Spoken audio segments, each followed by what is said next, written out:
નકલી MLA board લઈને ફરનાર જૂનાગઢનો આરોપી નકલી દસ્તાવેજમાં પણ માહિર નીકળ્યો। નકલી એમએલએનું બોર્ડ લઈને ફરનાર જૂનાગઢનો આરોપી નકલી દસ્તાવેજમાં પણ માહિર નીકળ્યો તો ઉપલેટા કોર્ટે નકલી સોલવન્સી સર્ટિફિકેટ રજૂ કરનાર કેસમાં ફટકારી 6 વર્ષની જેલની સજા ₹40,000નો દંડ ફટકાર્યો હતો।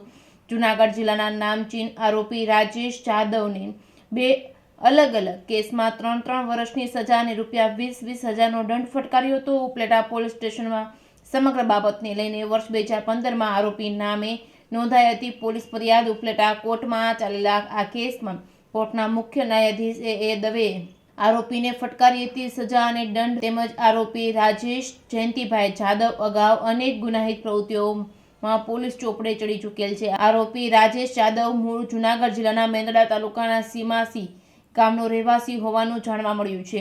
Reporting by Arshi Ahir, Upleta. હું assistant public prosecutor JM Tank Upleta ખાતે સરકાર તરફે પ્રોસિક્યુશનની કામગીરી કરું છું।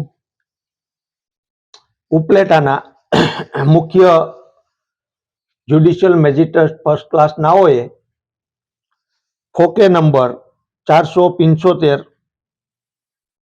2015 અને 474 2015 ના કામે IPC કલમ 406, 466, 467, 468, 471 મુજબનો ગુનો ઉપલેટા પોસ્ટેમાં ગુના રજિસ્ટર નંબર ફર્સ્ટ 18/15 તથા ફર્સ્ટ 15/15 થી રજીસ્ટર થયેલો।